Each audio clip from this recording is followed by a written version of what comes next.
Cerita Silat Online Channel mempersembahkan serial Pendekar Raja Wali Sakti, episode Kaum Pemuja Setan, bagian 8. Pagi baru saja menyingsing. Matahari belum lagi bersinar penuh. Di sebuah padang rumput yang tidak begitu luas, terlihat Pendekar Raja Wali Sakti tengah memadamkan api unggun bekas semalam. Di sekitarnya berserakan tulang-tulang ayam hutan dan kelinci bekas santapannya bersama Ayu Nerang. Pemuda berbaju rompi putih itu melirik Ayu Nerang yang masih melingkar di atas tumpukan daun kering sambil memeluk lututnya. "Ayu, bangun. Sudah siang." Rangga menepuk-nepuk punggung tangan gadis itu. Ayu Nerang menggeliat. Sebentar gadis itu menggeliat-geliatkan tubuhnya. Dikucek-kucek matanya, kemudian bangun duduk. Sepasang bola matanya mengerjap, membiasakan dengan sinar matahari yang menghangati alam ini. Bibirnya tersenyum melihat Rangga duduk di sampingnya. "Enak tidurmu semalam, Ayu?" tanya Rangga. "Dingin," sahut Ayu. "Hahaha. Tidur di alam terbuka memang seperti ini, Ayu. Lain kalau tidur di kamar istana." Kakang. Ayu kan tidak ingin lagi pulang ke istana." Ayu Nerang memberengut. Iya, aku tahu. Lalu, sekarang kau mau kemana?" tanya Rangga. "Aku tidak tahu. Pokoknya jangan bawa aku ke istana," agak merengek nada suara Ayu Nerang. Rangga merengkuh pundak gadis itu ke dalam pelukannya. Ayu Nerang memang sudah menceritakan semua yang terjadi. Hati Pendekar Raja Wali Sakti merasa iba melihat nasib yang diderita gadis kecil ini. Kehidupannya harus terlunta-lunta akibat keserakahan pamannya.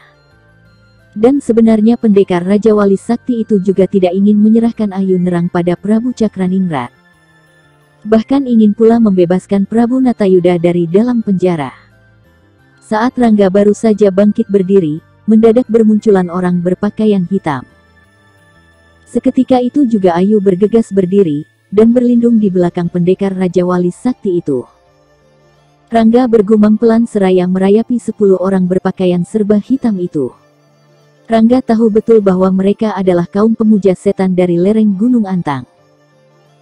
"Sudah kuduga, kau pasti bersama calon ratu lereng Gunung Antang," ujar salah seorang yang sudah tua. 10 orang kaum pemuja setan itu langsung berlompatan mengepung Pendekar Raja Wali Sakti dan Ayu Nerang. "Bagus. Kalian telah berkumpul di sini. Itu berarti tidak perlu repot-repot menepuk dua lalat."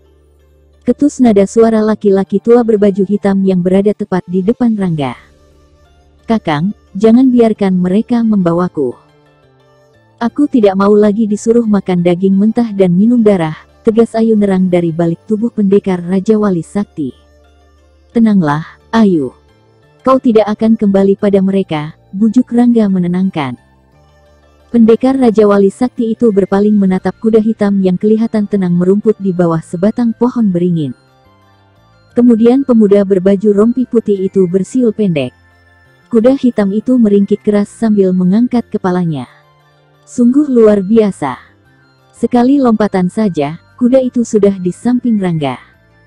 Bergegas Rangga membantu Ayu Nerang naik ke punggung kuda hitam yang bernama Dewa Bayu itu.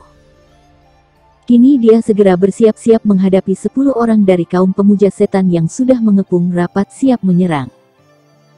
"Hitam, jaga Ayu Nerang baik-baik," pesan Rangga pada kuda hitam itu. Dewa Bayu meringkik seraya mengangguk-anggukkan kepalanya. "Berpeganganlah yang kuat, Ayu." "Baik, Kakang." Rangga menepuk leher kuda hitam itu 3 kali. Seketika Dewa Bayu meringkik keras sambil mengangkat kaki depannya tirigi tinggej ke atas.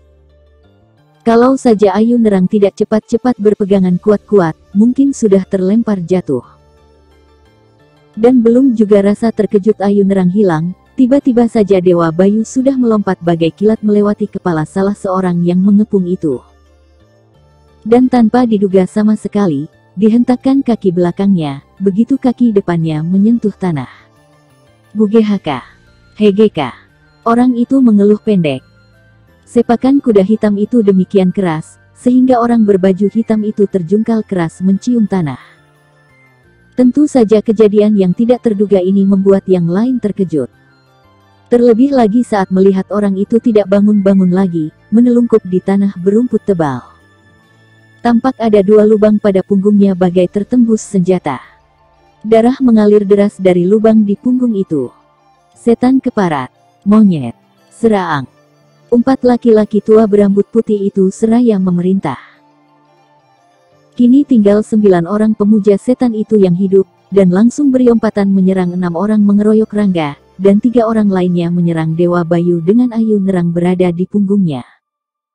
Rangga yang sudah bersiap sejak tadi, tidak tanggung-tanggung lagi. Langsung dikeluarkan jurus-jurus dari 5 rangkaian jurus, Raja Wali Sakti, yang sangat dahsyat. Terlebih lagi, pendekar Raja Wali Sakti itu sudah menyempurnakannya. Bahkan sudah dapat menggabungkan dan membuat bermacam-macam kombinasi. Sehingga dari 5 jurus andalan, Raja Wali Sakti, bisa didapatkan begitu banyak jurus yang sangat dahsyat dan mematikan.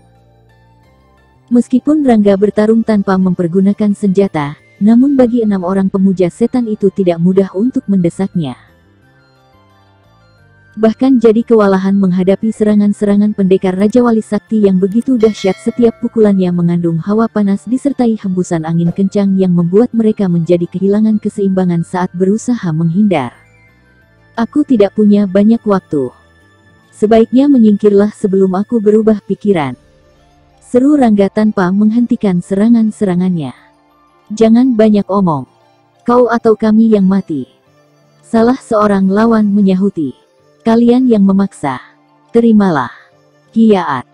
Seketika itu juga Rangga memperhebat serangannya. Setiap kali pukulan dilontarkan, selalu disertai pengerahan tenaga dalam yang sudah mencapai pada taraf kesempurnaan. Tahap yang sukar dicapai kaum rimba persilatan. Tentu saja hal ini membuat 6 orang berbaju hitam itu bertambah kerepotan. Mereka jumpalitan menghindari setiap serangan yang datang. Terlebih lagi, saat ini Rangga mengerahkan jurus 1000 Raja Wali, yang dipadukan dengan jurus pukulan maut paruh Raja Wali. Wow! Satu pukulan dilepaskan pendekar Raja Wali Sakti tepat pada saat seorang lawannya mencoba menghantamkan tongkatnya ke arah kepala. Pukulan Rangga yang begitu cepat tidak dapat dihindari lagi, tepat menghantam dada orang itu. Buk! Ah! Satu jeritan keras tertahan mengiringi terjungkalnya orang itu. Seketika hidupnya berakhir. Cepat sekali Rangga memutar tubuhnya sambil melepaskan 2 pukulan sekaligus. Kedua tangan yang sudah memerah akibat pengerahan jurus pukulan maut paruh Raja Wali, yang sudah mencapai taraf terakhir itu tepat menghantam 2 orang yang berada dekat dengannya. Bugeka! Des!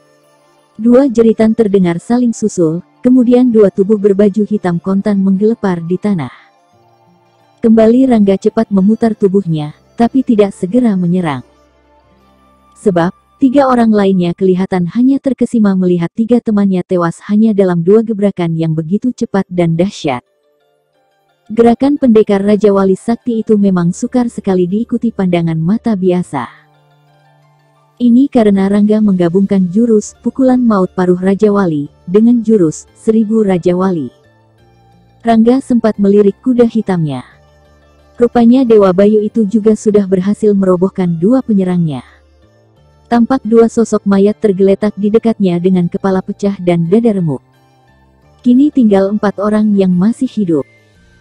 2 orang sudah berusia lanjut, sedangkan 2 orang lainnya berusia sekitar 4 atau 50 tahun.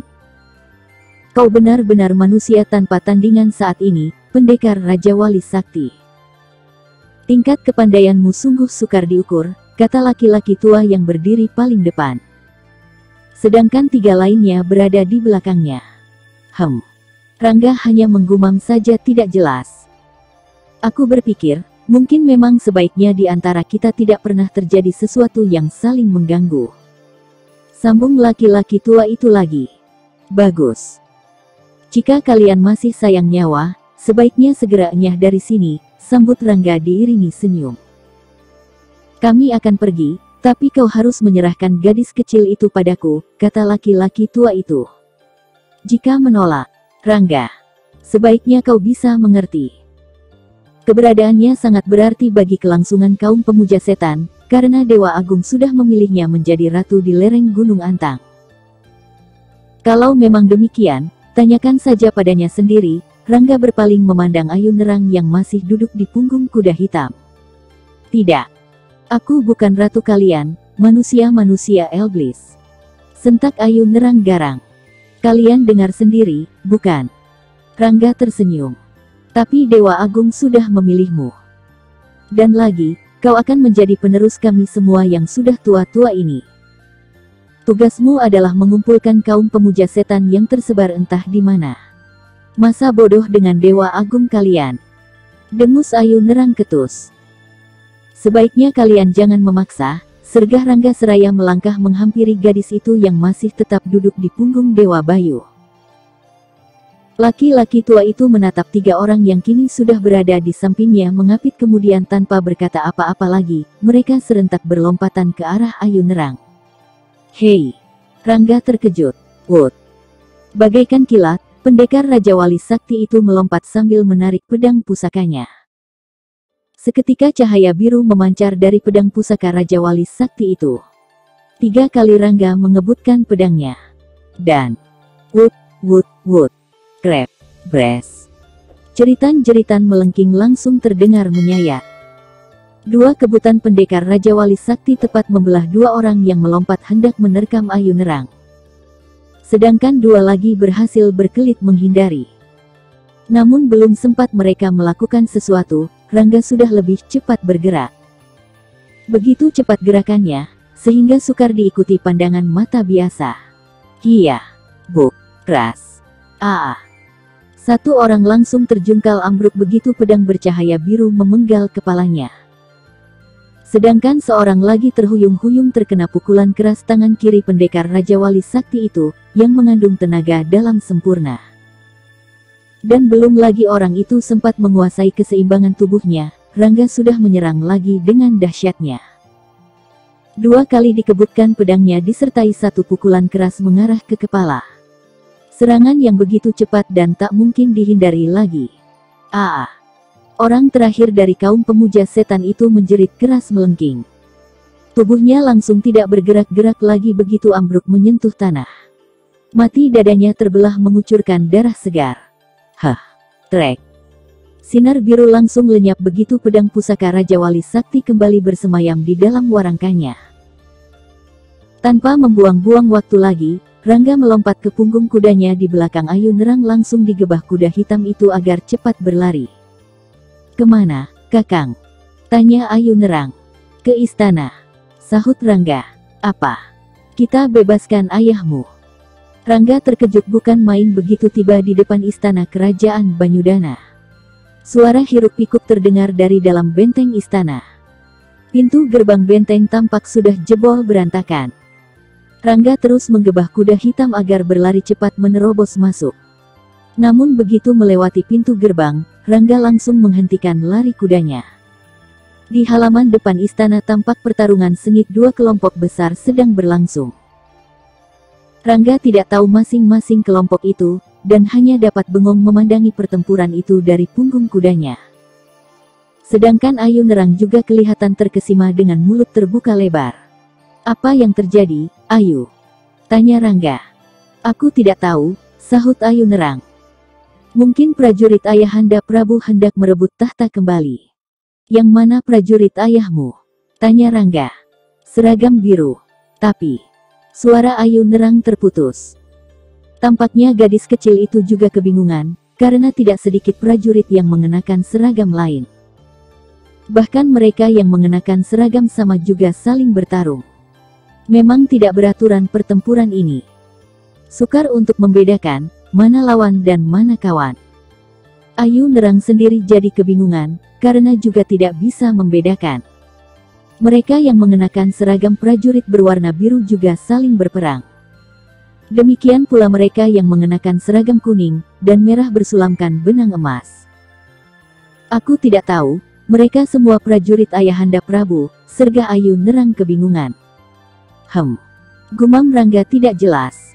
Ayu Nerang sendiri jadi kebingungan. Apalagi Rangga yang memang tidak mengetahui yang mana prajurit sejati, dan yang mana prajurit pemberontak. Seragam yang dikenakan sama persis. Meskipun warnanya berbeda, tapi bentuknya sama. Dan mereka sekarang tengah berperang dengan sengitnya. "Ayu, di mana letak penjara?" tanya Rangga. "Di belakang, dekat tembok Kaputren," sahut Ayu Nerang. Rangga langsung melompat turun dari kudanya. "Aku ikut, Kakang." "Kau pasti tidak tahu di mana Ayahanda Prabu ditawan," seru Ayu Nerang. Rangga mengurungkan niatnya untuk berlari cepat. Sementara Ayu Nerang sudah turun dari kuda hitam itu, dan langsung memegangi pergelangan tangan pendekar Raja Wali Sakti. "Hup!" bergegas Rangga menggendong Ayu Nerang. Maka seketika itu juga dia melompat bagai kilat menerobos arena pertempuran. Dengan mempergunakan ilmu meringankan tubuh yang sudah mencapai taraf kesempurnaan, Rangga melesat cepat yang terlihat kini hanya bayangan putih berkelebatan menerobos kancah pertempuran itu. Dalam waktu sebentar saja, pendekar Raja Wali Sakti sudah tiba di depan pintu penjara yang dijaga 6 orang prajurit bersenjata terhunus. Cepat sekali gerakan pendekar Raja Wali Sakti itu, sehingga sebelum bisa menyadari apa yang terjadi, mereka sudah tertotok. 6 orang prajurit itu langsung roboh lunglai tak berdaya. Rangga menurunkan Ayu Nerang dari gendongannya. Sesaat kemudian dengan mengerahkan tenaga dalam, dijebolnya pintu penjara yang terbuat dari kayu jati tebal dan kokoh. Pintu penjara itu hancur berkeping-keping hanya dengan sekali pukul saja. Tanpa membuang-buang waktu lagi, Rangga bergegas menerobos masuk ke dalam. Ayu Nerang melangkah cepat, mengikuti. "Ayah!" seru Ayu Nerang saat melihat seorang laki-laki tua bertubuh kurus dan berbaju kumal penuh sobekan. Laki-laki tua itu mengangkat kepalanya. Sinar mata yang semula redup, seketika menjadi bersinar. Segera direntangkan kedua tangannya.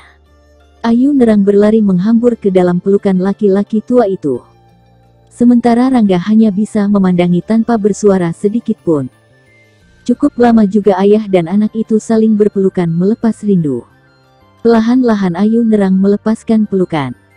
"Ayahanda, para prajurit sedang bertempur." "Aku tidak tahu, karena mereka semua mengenakan seragam prajurit," jelas Ayu Nerang, memberitahu situasi di depan istana. "Oh." Laki-laki tua yang ternyata adalah Prabu Natayuda itu terkejut.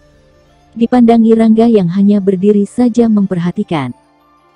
Rangga baru menghampiri setelah Ayu Nerang meminta pendekar Raja Wali Sakti itu memutuskan rantai yang membelenggu ayahnya.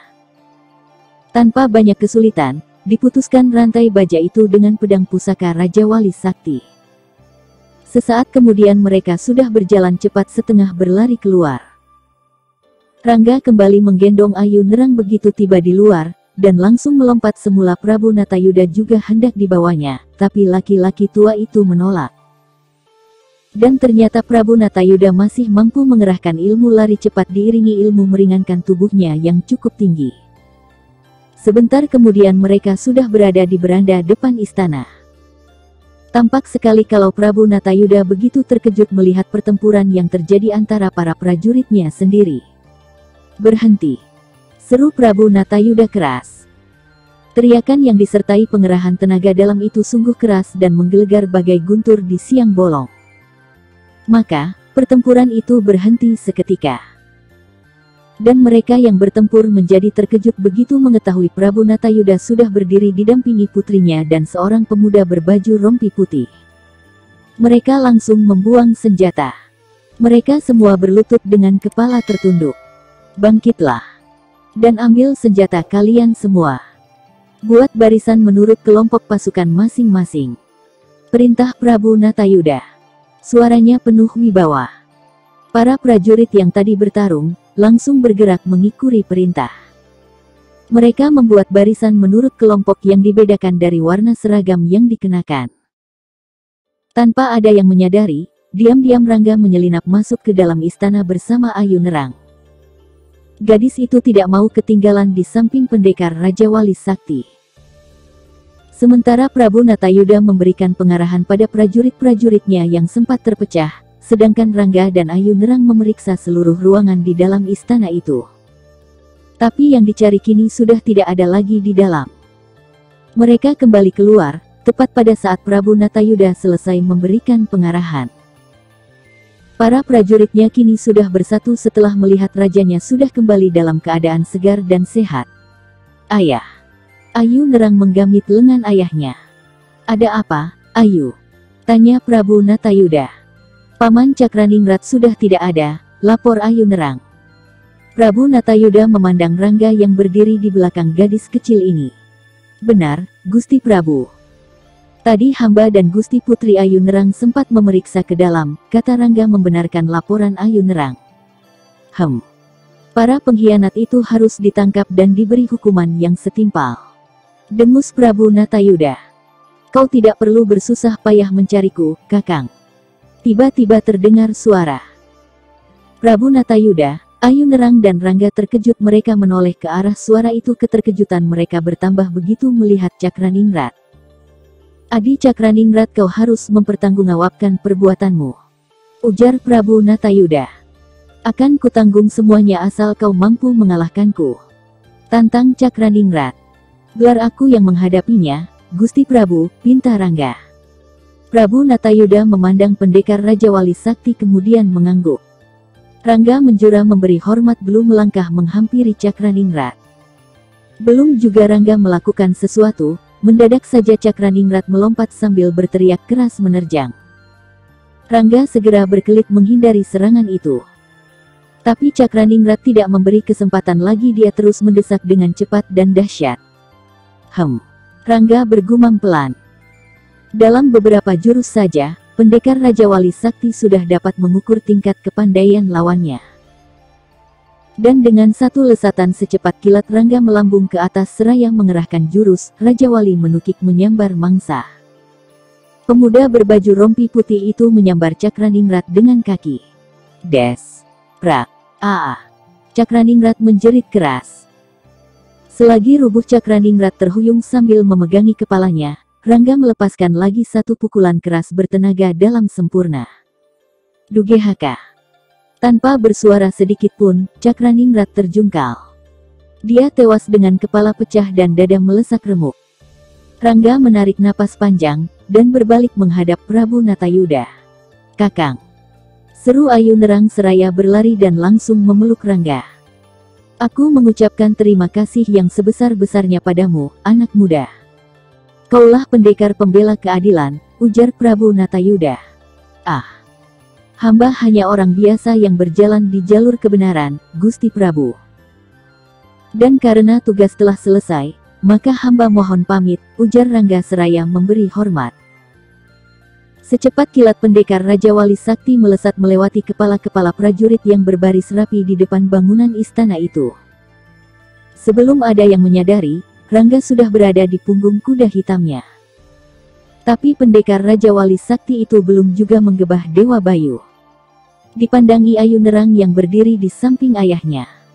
Gadis kecil itu juga menatap lurus. Tampak butiran air bening menggulir di pipinya. Rangga mengangkat tangannya pada Ayu Nerang. Kemudian digebahnya kuda hitam itu dengan cepat bagai anak panah terlepas dari busur. Kuda hitam itu melesat menerobos pintu gerbang yang hancur berantakan. Sekejap saja Dewa Bayu sudah lenyap di batik tembok benteng istana bersama pendekar Raja Wali Sakti yang kembali mengembara dengan tujuan memerangi keangkaramurkaan. Sementara itu di dalam istana, Prabu Natayuda sudah sibuk membenahi aparatnya yang berantakan. Hal ini terjadi akibat pengkhianatan adik selirnya yang dihasut oleh seorang wanita cantik yang memiliki dendam pribadi. Prabu Natayuda sendiri tidak tahu apakah kerajaannya akan kembali terguncang, karena ada beberapa pengkhianat yang berhasil kabur dan belum tertangkap. Yang jelas langsung diperintahkan pengejaran yang dilakukan oleh para panglima pilihannya, disertai para prajurit terlatih yang memiliki kemampuan cukup tinggi. Sementara Rangga semakin jauh meninggalkan kerajaan Banyudana untuk melanjutkan pengembaraannya kembali. Selesai. Episode selanjutnya, permainan di ujung maut. Masih bersama Cerita Silat Online Channel. Jangan lupa like and subscribe, terima kasih.